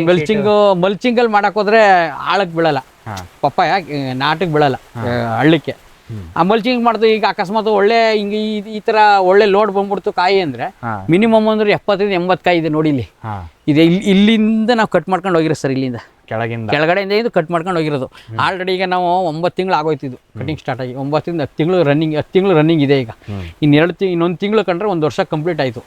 ಈಗ ಆಲ್ರೆಡಿ ಒಂದು ಗಿಡದಲ್ಲಿ ಕನಿಷ್ಠ ಅಂದ್ರೂ ನಾವು ಮಿನಿಮಮ್ ಅಂದ್ರೆ ಸುಮಾರು ಕಟ್ ಮಾಡಿದ್ದೀವಿ ಅಂದರೆ ಈಗ ಒಂದು 70 kg ಕಟ್ ಮಾಡಿದ್ದೀವಿ. 60ರಿಂದ 70 kg ಕಟ್ ಮಾಡಿದ್ದೀವಿ ಒಂದು ಗಿಡಕ್ಕೆ. ಈಗ ನಾವು ಟೋಟಲ್ 1000 ಗಿಡಕ್ಕೆ 70ರಿಂದ 80 ಟನ್ ಗಂಟು ರೀಚ್ ಆಗಿದ್ದೀವಿ. ಅಂದ್ರೆ ನಾವು ಲೆಕ್ಕ ಬರ್ತಾ ಇಟ್ಕೊಂಡಿಲ್ಲ. ನನ್ನ ಲೆಕ್ಕ ನಂದು ಆವರೇಜಲ್ಲಿ ಒಂದು 70 ರೀಚ್ ಆಗಿದೆ. ನಾವು ಇಲ್ಲಿ ಮೈಸೂರು ಮಾರ್ಕೆಟ್ಗೂ ಮೊದಲು ಹೆಚ್ಚು ಕಮ್ಮಿ ಒಂದು 1000 ಬಾಕ್ಸು ಒಂದು 1200 ಮಾರಿದ್ವಿ. ಇವಾಗ ಈ ತಿಂಗಳಲ್ಲೇ ಒಂದು 1500 ಬಾಕ್ಸು ಈ ತಿಂಗಳಲ್ಲೇ ಮಾರಿದೀವಿ. ಹಾಗಾಗಿ ನಮಗೆ ಒಂದು 75 ಹಾಕೋದು ನಿಮ್ಗೆ ಅವಶ್ಯಕತೆ ಇಲ್ಲ. ಯಾಕಂದ್ರೆ ಅದು ಗಿಡ ದೊಡ್ಡದಾಗಿ ಸ್ವಲ್ಪ ಸದೃಢವಾಗಿ ಬೆಳಿಬೇಕಂದ್ರೆ ಸ್ವಲ್ಪ ಮಣ್ಣು ಏರ್ಸ್ಕೆ ಬರ್ಬೇಕು ಸರ್. ಮಲ್ಚಿಂಗಲ್ಲಿ ಮಣ್ಣು ಏರಕ್ಕಾಗಲ್ಲ ಸರ್, ಮಣ್ಣು ಏರಕ್ಕಾಗಲ್ಲ. ಮಲ್ಚಿಂಗಲ್ಲಿ ಮಣ್ಣು ಏರಕ್ಕಾಗಲ್ಲ, ಹೊಸ ಮಣ್ಣು ಕೊಡೋಕ್ಕಾಗಲ್ಲ. ಮತ್ತೆ ಕೊಟ್ಟಿಗೆ ಗೊಬ್ಬರ ಇನ್ನೊಂದು ಸ್ವಲ್ಪ ಬೇಕು ಅಂದರೆ 3-4 ತಿಂಗಳಾದ್ಮೇಲೆ ಗೊಬ್ಬರ ಕೊಟ್ಬಿಟ್ಟು ಮಣ್ಣು ಎತ್ತಕ್ಕಾಗಲ್ಲ. ಹಂಗಾಗಿ ನಾವು ಮಣ್ಣು ಏರಿಸ್ಲಿಲ್ಲ ಸರ್, ಮಲ್ಚಿಂಗ್ ಮಾಡಲಿಲ್ಲ. ಡ್ರೈ ಲ್ಯಾಂಡ್ಗೆ ಮಾಮೂಲಿ ಲ್ಯಾಂಡ್ಗೆ ಹಾಕ್ತೀವಿ. ಕಲ್ಪತರು ಫಾರ್ಮ್ ಮತ್ತು ನರ್ಸರಿ ಹಲವು ತಳಿಗಳ ಕಾಳುಮೆಣಸು, ಕಾಫಿ, ಜಾಯ್ಕಾಯಿ, ಏಲಕ್ಕಿ, ಕೋಕೋ ಸಸಿಗಳು, ಮಿಯಾಜಾಕಿ ಮಾವು, ಜಪಾನೀಸ್ ರೆಡ್ ಸೀಬೆ, ಸೀಡ್ಲೆಸ್ ಹಲಸು, ಮೆಕೆಡೇಮಿಯಾ ಕಸಿ ಮುಂತಾದ ವಿಶೇಷ ಗಿಡಗಳು, ಅಡಿಕೆ, ತೆಂಗು, ಬಟರ್ಫ್ರೂಟ್, ಸೇಬು, ಅಪ್ಪೇಮಿಡಿ ಇತ್ಯಾದಿ. ಶ್ರೀಗಂಧ, ಸಿಲ್ವರ್ ಓಕ್, ರಕ್ತಚಂದನ. ಕಲ್ಪತರು ಫಾರ್ಮ್ ಮತ್ತು ನರ್ಸರಿ, ಶಿವಮೊಗ್ಗ. ಜೈನ್ಸ್ ಜಗತ್ತಿನ ಅತಿದೊಡ್ಡ ಅಂಗಾಂಶ ಕೃಷಿ ಪ್ರಯೋಗಾಲಯ ಹಾಗೂ ಟಿಸಿ ಗಿಡಗಳ ಉತ್ಪಾದಕರು. ಸಮೃದ್ಧ ಇಳುವರಿಗೆ ಜೈನ್ ಜೀನೇನ್, ಯಾಲಕ್ಕಿ, ನೇಂದ್ರನ್ ಹಾಗೂ ಕೆಂಪು ಬಾಳೆ ಸಸಿಗಳು, ದಾಳಿಂಬೆ, ಭಗವತಳಿಯ ರೋಗಮುಕ್ತ ಸಸಿಗಳು, ಲಕ್ನೋ 49 ಪೇರಳೆ, ಸ್ಟ್ರಾಬೆರಿ ಇತ್ಯಾದಿ ಗಿಡಗಳು ಯೋಗ್ಯ ಬೆಲೆಯಲ್ಲಿ. ಅಂಗಾಂಶ ಕೃಷಿಯ ಜಾಗತಿಕ ಬ್ರ್ಯಾಂಡ್ ಜೈನ್. ಗ್ರೀನ್ ಪ್ಲಾಸ್ಟ್ ISI ಪ್ರಮಾಣೀಕೃತ ಪರಿಶುದ್ಧ HDPE ಜಿಯೋ ಮೆಂಬ್ರೇನ್ ಪಾಂಡ್ ಲೈನರ್ಗಳು ಕೃಷಿ ಹೊಂಡ, ಕೆರೆ, ಕಾಲುವೆ, ಮೀನುಕೊಳ, ಸ್ಪಿರುಲಿನಾ ಹೊಂಡಗಳಿಗೆ ಬೇಕಾದ ಆಕಾರ ಮತ್ತು ವಿಸ್ತೀರ್ಣಗಳಲ್ಲಿ ಸರ್ಕಾರದ ಸಬ್ಸಿಡಿ ಯೋಜನೆಯಡಿ ಲಭ್ಯ. 100% ಪುನರ್ಬಳಕೆ, UV ಮತ್ತು ಒಡಕು ನಿರೋಧಕ, ಪಕ್ಕಾ ಜೋಡಣೆ, 5 ವರ್ಷಗಳ ಲಿಖಿತ ವಾರಂಟಿ. ಗ್ರೀನ್ ಪ್ಲಾಸ್ಟ್. ಸಮೃದ್ಧ ಸಾವಯವ ಗೊಬ್ಬರ, ಎಂಎಸ್ಜಿಪಿ ಮತ್ತು ಕೆಸಿಡಿಸಿ ಉತ್ಪಾದನೆ, ಫಾರ್ಮ್ ಟಿವಿಯಿಂದ ಸರಬರಾಜು. ಅತಿ ಕಡಿಮೆ ಬೆಲೆಗೆ ಅತ್ಯುತ್ತಮ ಗೊಬ್ಬರ. ಇಲ್ಲ ಭಾರಲೋಹ, ಕೃಷಿ ವಿಶ್ವವಿದ್ಯಾಲಯದಿಂದ ಪರೀಕ್ಷಿತ. ಸಾವಯವ ಇಂಗಾಲ, ಎನ್ಪಿಕೆ, ಪಿಎಚ್, ಇಸಿ ಎಲ್ಲ ನಿಗದಿತ ಮಿತಿಯಲ್ಲಿ. ಅಡಿಕೆ, ತೆಂಗು, ಬಾಳೆ, ಕಾಫಿ, ದಾಳಿಂಬೆ, ದ್ರಾಕ್ಷಿ, ಕಬ್ಬು, ಭತ್ತ, ಜೋಳ, ಹತ್ತಿ ಹೀಗೆ ಎಲ್ಲಾ ಬೆಳೆಗಳಿಗೂ ಪ್ರಶಸ್ತ. ಜೀವಂತ ಮಣ್ಣು, ಸಮೃದ್ಧ ಬೆಳೆ. ಅತ್ಯಧಿಕ ಲಾಭಕ್ಕೆ ಬಳಸಿ ಸಿಟಿ ಕಾಂಪೋಸ್ಟ್. ಸರ್, ಈಗ ಇದರಲ್ಲಿ ಗೊಬ್ಬರದ ನಿರ್ವಹಣೆ ಏನೇನು ಕೊಟ್ರಿ ಸರ್? ಡ್ರಿಪ್ಪಲ್ಲಿ ಈಗ ಡ್ರಿಪ್ವರೆಗೂ ಹೇಳಿದ್ರಿ, ಕೊಟ್ಟಿಗೆ ಗೊಬ್ಬರ ನಿಮ್ದು ಇದೆಲ್ಲ ಹೇಳಿದ್ರಿ. ಇದಾದ್ಮೇಲೆ ಡ್ರಿಪ್ಪಲ್ಲಿ ಹೆಂಗೆ ಸರ್, ಹೆಂಗೆ ಶುರು ಮಾಡಿದ್ರಿ ಸರ್? ಡ್ರಿಪ್ಪಲ್ಲಿ ಸಿಯನ್ನು ಬೋರನ್ನು ಕೊಡ್ತೀವಿ. ಓಕೆ. ಕಾಯಿ ಸ್ವಲ್ಪ ದಪ್ಪ. ವಾರ ವಾರ ಫಿಕ್ಸಾ ಅಥವಾ ತಿಂಗಳಿಗೆ ಒಂದ್ಸಲನ? ಸರ್, ಇದು ತಿಂಗಳಲ್ಲಿ ಒಂದು ವಾರ ಕೊಡ್ತೀವಿ. 4 ವಾರ ಇರ್ತದೆ. 4 ವಾರಲ್ಲಿ ಒಂದು ಡ್ರಮ್ಮಲ್ಲಿ 5 kg ಕಲ್ಸ್ಕೊತೀವಿ. ಒಂದು ಡ್ರೈವ್ 55 kg, 200 ಲೀಟರ್ ಡ್ರಮ್ಮಿಗೆ 200 ಲೀಟ್ರ್ 5 kg ಕಲ್ಸ್ಕೊತೀವಿ. ಇವತ್ತು ಬೋರಾನು ಸಿಯನ್ನು ಕೊಡ್ತೀವಿ. ಓಕೆ. 5 kg. ಅದಾದಮೇಲೆ ಪುನಃ ಒಂದು ದಿನ ಬಿಟ್ಟು ನೆಕ್ಸ್ಟು ಇನ್ನೊಂದು ದಿನ ಸೇಮ್ ಅದೇ ಒಂದು 3 ದಿನ ಅದು ಕೊಡ್ತೀವಿ. ಅದು ಬೋರಾನ್ ಸಿಯನ್ನು 15 kg ಕೊಡ್ತೀವಿ. ಅದಾದಮೇಲೆ ಇನ್ನೊಂದು ವಾರ 13-0-45 ಕೊಡ್ತೀವಿ. ಓಕೆ. 13-0 ಅದಾದಮೇಲೆ ನಮ್ಮ ಕಲರ್ ಕಡಿಮೆ ಆಯಿತು ಅಂದರೆ 0-0-50 ಕೊಡ್ತೀವಿ. ಓಕೆ. ಶೈನಿಂಗು ಅದಕ್ಕೆ 0-0-50 ಕೊಡ್ತೀವಿ. ಹೂವು ಸ್ವಲ್ಪ ಡ್ರಾಪ್ ಆಯಿತು, ಪುನಃ ನಾವು ಏನು ಬೇಕೋ ಹೂವು ಡೆವಲಪ್ ಆಗ್ಬೋದು, ಪುನಃ 13-0-45. ಕಲರ್ ಕಡಿಮೆ ಅಂದರೆ 0-0-50. ಕಾಯಿ ಸ್ವಲ್ಪ ಮೋರಾಗಿ ಮಿಂಚಾಗಿ ಬರಬೇಕು ಅಂದರೆ ಸಿಯನ್ನು ಮತ್ತು ಬೋರಮ್, ಕ್ಯಾಲ್ಸಿಯಂ ನೈಟ್ರೇಟ್ ಎರಡೂ ಮಿಕ್ಸ್ ಇರ್ತದೆ. ಅದು 25 kg ಬ್ಯಾಕ್ ತಂದರೆ ಅದು 5 kg ಬಿಟ್ಕೊಬಿಟ್ಕೊ. ತಿಂಗಳಲ್ಲಿ ಮಿನಿಮಮ್ ಅಂದರೆ ಒಂದು 6-7 ದಿನ ಕೊಡ್ತೀವಿ. ಓಕೆ. ಗೊಬ್ಬರ 6-7 ದಿನ ಕೊಡ್ತೀರಾ ಅಂದರೆ ಈಗ ಸಿಯನ್ನು ಬೋರನ್ ಅಂತೂ ದಿನ ಬಿಟ್ಟು ದಿನ 2 ಸಲ ಕೊಡ್ತೀವಿ. ಅಲ್ಲಿ ತಿಂಗಳಿಗೆ ಕ್ಲೋಸ್ ಆಯ್ತು. ಕ್ಲೋಸ್ ಅದಾದ್ಮೇಲೆ 13-0-45 ಒಂದ್ಸಲ ಕೊಡ್ತೀರಾ. 0-0-50 ಒಂದ್ಸಲ ಕೊಡ್ತೀರಾ. ಆಮೇಲೆ ಕಾಯಿ ಶೈನಿಂಗು ನೋಡ್ಕೊಂಡು ಮತ್ತೆ ಏನ್ ಬೇಕು ಅದನ್ನ ಕೊಡ್ತೀವಿ. ಅದನ್ನ ಕೊಡ್ಬೇಕು. ಇದು ತಿಂಗಳ ಬರುವಂತ ಶೆಡ್ಯೂಲ್ ಸರ್. Okay sir. ಇಲ್ಲಿಗೆ ಮತ್ತೆ ಎಕ್ಸ್ಟ್ರಾ ಏನು ಕೊಡೋದಿಲ್ಲ? ಇನ್ನು ಎಕ್ಸ್ಟ್ರಾ ಇನ್ನು ಅವಶ್ಯಕತೆ ಇಲ್ಲ. ಯಾಕಂದ್ರೆ ಮೊದಲೇ ನಾವು ಸಾಕಾಗಷ್ಟು ಕೊಟ್ಟಿಗೆ ಗೊಬ್ಬರ, ಇದ್ರ ಗೊಬ್ಬರ ಕೊಟ್ಟಿರ್ತೀವಿ. ನಾವು ಕಾಯಿ ಶೈನಿಂಗ್ಗೆ, ಫ್ಲವರ್ ಇದಕ್ಕೆ ಮಾತ್ರ ನಾವು ಡ್ರಿಪ್ಪಿನ ಗೊಬ್ಬರ ಕೊಟ್ಕೋತೀವಿ. 15-20 ದಿನಕ್ಕೆ ಒಂದ್ಸಲ ಸ್ಪ್ರೇ ಕೊಡ್ತೀವಿ ಸರ್. ಈಗ ಚುಕ್ಕಿ ರೋಗ ಬೀಳ್ತಿದೆ, ಮೇಜರೇ ಇದು ಕಾಯಿಗೆ ಚುಕ್ಕಿ ಬೀಳ್ತಿದೆ. ಎಲೆಗೆ ಚುಕ್ಕಿ ಬೀಳಿಲ್ಲ ಅಂದ್ರೆ ಕಾಯಿಗೆ ಯಾವುದೇ ಕಾರಣಕ್ಕೂ ಚುಕ್ಕಿ ಬೀಳಲ್ಲ. ಎಲೆಗೆ ಚುಕ್ಕಿ ಬೀಳ್ತು ಅಂದ್ರೆ ಇಮಿಡಿಯೇಟ್ಲಿ 1 ಕಾಯಿ 2 ಕಾಯಿ ಅಟ್ಯಾಕ್ ಜಾಸ್ತಿ. ಅದಕ್ಕೆ ಏನು ಸ್ಪ್ರೇ ತಗೊಂತೀರ? ವೈರಸ್ಗೆ ಪರ್ಫೆಕ್ಟು 2-3 ಐಟಮ್ ಬಂದಿದೆ ಈಗ ಹೊಸದಾಗಿ. ಪರ್ಫೆಕ್ಟೇ ಮೇಜರ್ ಸರ್. ಅದಾದ್ರೆ ನಿಮ್ಗೆ ಅದು ವೈರಸ್ ತರುವಂತ ಹುಳನ ಕಂಟ್ರೋಲ್ ಮಾಡುತ್ತೆ. ಇಮಿಡಾ, ಪರ್ಫೆಕ್ಟು ಎರಡು ಕಾಂಬಿನೇಷನ್ ಕೊಡ್ತೀವಿ ಸರ್. ನಿಮಗೇನಾದರೂ ಎಲೆ ಮೇಲೆ ರಿಂಗ್ ಸ್ಪಾಟ್ ಥರ, ಇದು ಕಾಯಿ ಮೇಲೆ ರಿಂಗ್ ಸ್ಪಾಟ್ ಬಂದಿದೆಯಾ? ಸರ್ ಬಂದಿತ್ತು. ಅದು ಬಂದಂತ ಸ್ಪ್ರೇ ಕೊಟ್ಟು, ಒಂದು ಸ್ಪ್ರೇ ಆದ ತಕ್ಷಣ ಒಂದು ಡ್ರಿಂಚಿಂಗು ಗೊಬ್ಬರ ಕೊಟ್ಟು ಕಂಟ್ರೋಲ್ ಆಯ್ತು. ಅದು CN ಕ್ಯಾಲ್ಸಿಯಂ ಕಡಿಮೆ ಇದ್ರೆ ಮಾತ್ರ ರಿಂಗ್ ಸ್ಪಾಟ್ ಬರುತ್ತೆ ಸರ್. ಅದು ಕ್ಯಾಲ್ಸಿಯಂ ನೈಟ್ರೇಟ್ ಚೆನ್ನಾಗಿದ್ರೆ ಯಾವ ಕಾರಣಕ್ಕೂ ಬರಲ್ಲ ಅದು. ಅದಕ್ಕೆ ಬೋರಾನ್ ಬೋರಾನ್ ಇದ್ರೆ ಸ್ವಲ್ಪ ಕಾಯಿ ದಪ್ಪ ಬರ್ತದೆ. ರಿಂಗ್ ಸ್ಪಾಟ್ ಬರೋದು ಕಂಟ್ರೋಲ್ ಮಾಡ್ಕೊತೀವಿ ಸರ್. Okay sir. ಅದ್ರ ಮಧ್ಯದಲ್ಲಿ ಬಾಳೆ ಹಾಕಿದಿರಲ್ಲ, ಈ ಗೊಬ್ಬರದ ಕಾಂಬಿನೇಷನ್ ಅದು ಕರೆಕ್ಟ್ ಆಗುತ್ತಾ? ಅದು ಮ್ಯಾಚ್ ಆಯ್ತಾ ಇದೆ ಸರ್. ಅದು ಈ ಬೇರ್ಗೂ ಆ ಬೇರ್ಗೆ ಕಾಂಬಿನೇಷನ್ ಚೆನ್ನಾಗಿದೆ ಸರ್. ಅಂದ್ರೆ ನೀವು ಗೊಬ್ಬರ ಹಾಕ್ತಿರಲ್ಲ ಡಿಫ್ರೆಂಟ್, ಅದಕ್ಕೂ ಇದಕ್ಕೂ ಮ್ಯಾಚ್ ಆಗ್ತಾ ಇದೆ ಸರ್. ಬರ್ತಾ ಇದೆ. Okay sir. ಈಗ ರೋಗ ಕೀಟದ್ದು ಹೇಳಿದ್ರಿ, ಪೋಷಕಾಂಶಗಳದ್ದು ಹೇಳಿದ್ರಿ. ಈಗ ನಾಟಿ ಮಾಡಿದ್ದು ಎಷ್ಟು ತಿಂಗಳಿಗೆ ಕಟಾವು ಶುರು ಆಯ್ತು ಸರ್? ಸರ್ ನಾಟಿ ಮಾಡಿದ್ಮೇಲೆ 7 ತಿಂಗಳು ಕಟಿಂಗ್ ಸ್ಟಾರ್ಟ್ ಆಯ್ತು. ಕಟಾವು ಸ್ಟಾರ್ಟ್ ಆಯ್ತು ಸರ್. ಮೇಜರ್ ವಾಣಿಜ್ಯಿಕವಾಗಿ ಸ್ವಲ್ಪ ಬಲ್ಕಲ್ಲಿ ಬರೋಕ್ಕೆ ಯಾವಾಗ ಸ್ಟಾರ್ಟ್ ಆಗಿದೆ? ಬಲ್ಕಲ್ಲಿ ಅಂದ್ರೆ 9 ತಿಂಗಳಿಂದ 10 ತಿಂಗಳು. 10 ತಿಂಗಳಿಗೆ ಒಳ್ಳೆ ಇಳುವರಿ ಬರ್ತದೆ ಸರ್. 10 ತಿಂಗಳಿಗೆ 10ರಿಂದ 15 ತಿಂಗಳಿಗಂಟು ಒಳ್ಳೆ ಇಳುವರಿ ಬರ್ತದೆ ಸರ್. 15 ತಿಂಗಳಾದ್ಮೇಲೆ ಅದೇ ನಾವು ಮೇವು ಏನಾರು ಕಡಿಮೆ ಮಾಡ್ತು ಅಂದ್ರೆ ಸ್ವಲ್ಪ ಕಡಿಮೆ ಆಯ್ತದೆ. ನಾವು ಅದೇ ಕಂಟಿನ್ಯೂ ಕೊಟ್ಕೋಬತ್ತು ಅಂದರೆ ನಾವು ಏನು ಬಲ್ಕ ಜಾಸ್ತಿ ಇಳುವರಿ ಬರ್ತಾ ಇರ್ತದೆ ಅದೇ ಕಂಟಿನ್ಯೂ ಆಗುತ್ತೆ. ಓಕೆ. ಎಷ್ಟು ಇಳುವರಿ ತೆಗೆದಿದ್ದೀರಾ ಸರ್? ಗಿಡದ ಲೆಕ್ಕ ಮಾಡ್ತೀರಾ ಅಥವಾ ಓವರಾಲ್ 1 ಎಕರೆ? ಸರ್ ಓವರಾಲ್ ಈಗ ನಂದು 75 ಟನ್ ಆಲ್ರೆಡಿ ಆಗಿದೆ. 75 ಟನ್ ಆಗಿದೆ. 7 ದಿವಸಕ್ಕೆ ಒಂದ್ಸಲ ಮಾಡ್ತೀರಾ ಸರ್? ಇದು 7 ದಿವಸಕ್ಕೆ ಒಂದ್ಸಲಿ. ಆದರೆ ಒಂದು ಕಡೆ ಈಗ ರೇಟ್ ಇದ್ದಾಗ ಅವರು ಬಂದು ಒಂದೇ ಸಲ ಎಲ್ಲ ಕಟ್ ಮಾಡ್ಕೊಂಡು ಹೋಯ್ತು. 2 ದಿನ ಮಾಡ್ಕೊತಿದ್ರು. 1.5 ಟನ್ನು 2 ಟನ್ನು ಇದು ಒಂದು ಕಟಿಂಗ್ಗೆ 3ರಿಂದ 4 ಟನ್ ಬರ್ತಾಯಿದೆ ಸರ್. 3 ಟನ್ ಅಂತೂ ಗ್ಯಾರಂಟಿ ಬರ್ತಾಯಿದೆ. ಒಂದೂವರೆ ಒಂದು ಕಡೆ ಒಂದ್ಸಲ ಮಾಡ್ಕೊತೀರು, ಇನ್ನು ಒಂದೂವರೆ ಒಂದ್ಸಲ ಮಾಡ್ಕೊತೀರು. ಜಾಸ್ತಿ ಬಲ್ಕೆ ಬಂದಾಗ 2 ಟನ್ ಒಂದು ಕಡೆ ಮಾಡ್ಕೊತೀರು, ಇನ್ನೊಂದ್ಸಲ 2 ಟನ್ 2 ದಿನ ಮಾಡ್ಕೊತೀರು. ಅಂದ್ರೆ 7ರಿಂದ 10 ದಿನದ ಒಳಗಡೆ ಮಾಡ್ಕೊತಿದ್ರು.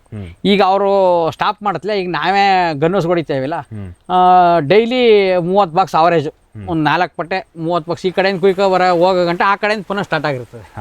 ಆ ರೀತಿ ಕಂಟಿನ್ಯೂ ಇದೆ ಇದು. ಅಂದರೆ ಇಲ್ಲಿವರೆಗೂ ಸುಮಾರು ಒಂದು 70 ಟನ್ ತೆಗೆದಿದ್ದೀರಾ? 75 ಟನ್ ತೆಗೆದಿದ್ದೀವಿ ಸರ್. ನಿಮಗೆ ನಿಮ್ಮ ಪ್ರಕಾರ ಕೆಜಿಗೆ ಎಷ್ಟು ಸಿಕ್ಕರೆ ಬೆಸ್ಟ್, ಒಳ್ಳೆ ಬೆಲೆ ಅಂತ ಹೇಳಿ ಸರ್? ಇದು ಕೆಜಿಗೆ ಮಿನಿಮಮ್ಮು 10 ರೂಪಾಯಿ ಮೇಲೆ ಸಿಗ್ಬೇಕು ಸರ್. 10 ರೂಪಾಯಿ ಮೇಲೆ, 10 ರೂಪಾಯಿ ಮೇಲೆ ಮಿನಿಮಮ್ ಏನಿಲ್ಲ ಅಂದ್ರೆ 10 ರೂಪಾಯಿ. 10 ರೂಪಾಯಿ ಬೇಕು. ಅದ್ರ ಮೇಲೆ ಏನು ಬಂದರೂ ಲಾಭ ಸರ್. ಓಕೆ. ಈಗ 70 ಟನ್ ತೆಗೆದಿದ್ರೆ ಅಂದರೆ ಹತ್ತಿರ ಇಲ್ಲಿವರೆಗೂ ಒಂದು 7 ಲಕ್ಷ ಎವರೇಜ್ 7ರಿಂದ 8 ಲಕ್ಷ ಆಗಿದೆ ಸರ್. ಆಗಿದೆ. ಖರ್ಚು ಎಷ್ಟಾಗಿದೆ ಸರ್? ಖರ್ಚು ಇದೆಲ್ಲ ಪಪ್ಪಾಯಿ ಮೇಜರ್ ಪಪ್ಪಾಯಿಗೆ ಅಂದ್ರೆ 1.5 ಲಕ್ಷ ಖರ್ಚಾಗಿದೆ. 1.5 ಲಕ್ಷ ಮೇಜರು. ಇದು ಮತ್ತೆ ಈ ಡ್ರಿಪ್ ಗೊಬ್ಬರ ಎಲ್ಲ ಸೇರಿ ಒಂದು 1.5-2 ಲಕ್ಷ ಒಳಗಡೆ, 1.5 ಲಕ್ಷದಿಂದ 2 ಲಕ್ಷ, ಒಂದು 10-20 ಸಾವಿರ ಆಚೆ ಈ ಕಡೆ ಆಗುತ್ತೆ ಸರ್. ಇದಕ್ಕೇನು ಅಷ್ಟೊಂದು ಲೇಬರ್ ಬೇಡ, ಕಟಾವ್ ಅಷ್ಟೇ ಲೇಬರ್. ಕಟಾವ್ ಅಂದ್ರೆ ಅವ್ರಿಗೆ ಕೊಟ್ಬಿಟ್ರೆ ರೇಟ್ ಇದ್ದಾಗ ಅವರೇ ಕಟಾವ್ ಮಾಡ್ಕೊಂಡು ಹೊಂಟಾಗ್ತದೆ. ನಮ್ದೇನು ಲೇಬರ್ ಖರ್ಚಿಲ್ಲ. ಈ ರೇಟು ಈ ತಿಂಗಳಲ್ಲಿ ಮಾತ್ರ ನಾವು ಕಟಾವ್ ಮಾಡ್ತಾಯಿವಿ. ನಮ್ದು ಸ್ವಂತ ಲೇಬರು ಮತ್ತೆ ಬಾಡಿಗೆ ನಮಗೆ ಬೀಳ್ತದೆ. ಅವ್ರದ್ದು ಅವರೇ ಇಲ್ಲಿಗಂಟು ಅವರೇ ಕಟಾವ್ ಮಾಡ್ಕೊಂಡು ಹೋಗ್ತಿದ್ರು. ಅವರೇ ಲೇಬರ್ದು ಅವರೇ, ಬಾಡಿಗೆನೂ ಅವರೇ, ಮತ್ತೆ ಎಲ್ಲ ಅವರೇ ಮಾಡ್ಕೊಂಡು ಹೋಗ್ತಿದ್ರು ಸರ್. ಈಗ ಇನ್ನೊಂದು 5-6 ತಿಂಗಳು ಬರುತ್ತೆ ಸರ್? ಸರ್ ಇದು ಇನ್ನೂ 6 ತಿಂಗಳು ಮೇಲೆ ಬರ್ತದೆ ನಮ್ಮ ನಿರೀಕ್ಷೆ ಸರ್. ಓಕೆ. 100 ಟನ್ ರೀಚ್ ಆಯ್ತಿದೆ ಸರ್. 100 ಟನ್ ಅಂತೂ ರೀಚ್ ಆಗುತ್ತೆ ಸರ್. ಅಲ್ಲಿಗೆ ನಮಗೆ ಅವರೇಜು ಒಂದು ಗಿಡಕ್ಕೆ 100 kg ಕಾಯಿ ಸಿಕ್ತಂಗೆ ಆಯ್ತು ಸರ್. ಹೌದು. 100 kg ಅಂದರೆ 10 ರೂಪಾಯಿ ಆದರೂ 700 ರೂಪಾಯಿ ಗಿಡಕ್ಕೆ ಅವರೇಜ್ ಸಿಕ್ತಂಗೆ ನಮ್ಮ ಲೆಕ್ಕ ಸಿಗುತ್ತೆ ಅಂತ ಅನ್ಕೊಂಡಿದ್ದೀವಿ. ಅಲ್ಲಿಗೆ ಈಗ ಆಲ್ರೆಡಿ ನಮಗೆ 500 ರೂಪಾಯಿ ಸಿಕ್ಕಿದೆ. ಈಗ 500ರಿಂದ 600 ರೂಪಾಯಿ ಸಿಕ್ಕಿದೆ. ಈಗ ಇನ್ನೂ ಒಂದು 200 ರೂಪಾಯಿ ಸಿಗ್ಬೋದು ಅನ್ನೋ ನಿರೀಕ್ಷೆ ಇದೆ. ಓಕೆ. ಅಲ್ಲಿಗೆ ಒಂದು ಎವರೇಜ್ ಒಂದು 10 ಲಕ್ಷ ಬಂದ್ರು ಅದರಲ್ಲಿ ಹೆಚ್ಚು ಕಡಿಮೆ 2ರಿಂದ 2.5 ಲಕ್ಷ ನಾವು ಖರ್ಚಂತ ತೆಗೆದು 7ರಿಂದ 8 ಲಕ್ಷ ಲಾಭದಲ್ಲಿ ಇದ್ದೇ ಇರುತ್ತೆ. ಅದು ಕರೆಕ್ಟಾಗಿ ಎಲ್ಲ ನಿರ್ವಹಣೆ ಕ್ರಮ ಮಾಡ್ಬೇಕು ಸರ್. ಮಾಡಿದ್ರೆ ವೈರಸ್ ಬಂದು ಹೋದ್ರೆ ಯಾವ ಕಾರಣಕ್ಕೂ ಇರಲ್ಲ. ಇದು ವೈರಸ್ ಬರದೆ ಕಾಪಾಡ್ಕೊಂಡ್ರೆ ಒಂದೂವರೆ ಎಕರೆ, ಒಂದು ಎಕರೆ 25 ಗುಂಟೆ ಇದು 7ರಿಂದ 8 ಲಕ್ಷ ಅಂತೂ ಇದೆ. ಎಕರೆಗಂತೂ ಕನಿಷ್ಠ. ಮೇಜರ್ ಆಗಿದ್ರಲ್ಲಿ ವೈರಸ್ ಒಂದು ಕರೆಕ್ಟಾಗಿ ಸ್ಪ್ರೇ ಕೊಟ್ಕೊಂಡು ವೈರಸ್ ಆದ್ಮೇಲೆ ಎಲೆ ಚುಕ್ಕಿ ರೋಗ ಬರ್ತದೆ, ಕಾಯಿ ಚುಕ್ಕಿ ಬರ್ತದೆ. ಅವೆರಡು ಕಂಟ್ರೋಲ್ ಮಾಡ್ಕೊಂಡ್ರೆ ಇನ್ನು ಬೇರೆ ಸಮಸ್ಯೆ ಏನಿಲ್ಲ ಸರ್ ಇದು. ಸರ್, ನೀವು ಇಷ್ಟೊತ್ತು ನಮಗೆ ಈ ಪಪಾಯ ಬೆಳೆದ ಕುರಿತು ಸಾಕಷ್ಟು ಮಾಹಿತಿಯನ್ನ ನೀಡಿದ್ರಿ ಸರ್.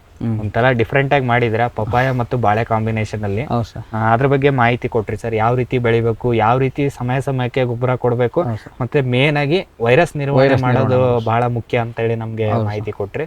ಹಾಗಾಗಿ ಇಷ್ಟೊತ್ತು ಮಾಹಿತಿ ಕೊಟ್ಟಿದ್ದಕ್ಕೆ ತಮಗೆ ನಮ್ಮ ವಾಹಿನಿಯ ವತಿಯಿಂದ, ನಮ್ಮ ರೈತರ ವತಿಯಿಂದ ತುಂಬ ಹೃದಯದ ಧನ್ಯವಾದಗಳು. ವೀಕ್ಷಕರೇ, ಇಷ್ಟೊತ್ತು ನಮಗೆ ಶ್ರೀಕಂಠ ಮೂರ್ತಿ ಸರ್ ಅವರು ಹೇಳ್ತಾ ಇದ್ರು, ಈಗ ನಾನು 15 ನಂಬರ್ ಪಪಾಯನ ವೈರಸ್ ಫ್ರೀ ಇದೆ, ವೈರಸ್ ಬರೋದಿಲ್ಲ ಆ ಗಿಡಕ್ಕೆ ಅಂತೇಳಿ ಮೊದಲು ತಂದು ಹಾಕಿದೆ. ಅದಾದಮೇಲೆ ಅದರಲ್ಲಿ ಈ ಗಂಡು ಹೂ ಬಿಡುವಂಥ ಸಮಸ್ಯೆ ಜಾಸ್ತಿಯಾಗಿ ಅದರಲ್ಲಿ ನಮ್ಮದೊಂದು 40% ಗಿಡನೇ ಹೋಗಿಬಿಡ್ತು. ಹಾಗಾಗಿ ಆ ಗಿಡಗಳನ್ನೆಲ್ಲ ತೆಗೆದು ಮತ್ತೆ ಆ ಜಾಗಕ್ಕೆ ರೆಡ್ ಲೇಡಿನೇ ಹಾಕಿದೆ. ಹಾಗಾಗಿ ಇವು 2 ತಳಿಗಳು ಮಿಕ್ಸ್ ಆಗಿಬಿಟ್ಟಿದ್ದಾವೆ. ಹಾಗಾಗಿ ಮಾರುಕಟ್ಟೆಗೆ ಒಯ್ಯೋರು ಕೂಡ 2 ಮಿಕ್ಸ್ ಮಾಡೇ ಕೊಡ್ತಾ ಇದ್ದೀವಿ ನಾವು. ಅವರು ಕೂಡ ಹಾಗೆ 0 ಕಟ್ಟಿಂಗಲ್ಲೇ ಒಯ್ತಾ ಇದ್ದಾರೆ. ಹಾಗಾಗಿ ನಮಗೆ ಅಷ್ಟೊಂದು ದರದಲ್ಲಿ ವ್ಯತ್ಯಾಸ ಅನ್ನಿಸ್ತಿಲ್ಲ. ಅದ್ರ ಜೊತೆಗೆ ಅವರು ಹೇಳ್ತಾ ಇದ್ರು, ಈಗ ರೆಡ್ ಲೇಡಿ ಏನಿದೆ ಅದು ಟೇಸ್ಟು ಮತ್ತು ಏನು ಸ್ಟೋರೇಜ್ ಜಾಸ್ತಿ ದಿನ ಅದನ್ನು ಸ್ಟೋರ್ ಮಾಡಿ ಇಡ್ಬೋದು. ಹಾಗಾಗಿ ಅದೇ ಬೆಸ್ಟು. ಬಟ್ ಟ್ರೈ ಮಾಡೋಣ ಅಂತ ಇದಕ್ಕೆ ಬೆಳೆದ್ವಿ. ಇದು ನೋಡಿದಾಗ ಇದು ಸ್ವಲ್ಪ ವೈರಸ್ ಕಡಿಮೆ ಬಂದರೂ ಕೂಡ ಮಾರುಕಟ್ಟೆಯಲ್ಲಿ ಅಷ್ಟೊಂದು ಇದಕ್ಕೆ ಜಾಸ್ತಿ ಬೇಡಿಕೆ ಇಲ್ಲ ಅಂತೇಳಿ ಸಾಕಷ್ಟು ಮಾಹಿತಿಯನ್ನು ನಮ್ಮೊಂದಿಗೆ ಹಂಚ್ಕೋತಾ ಇದ್ರು.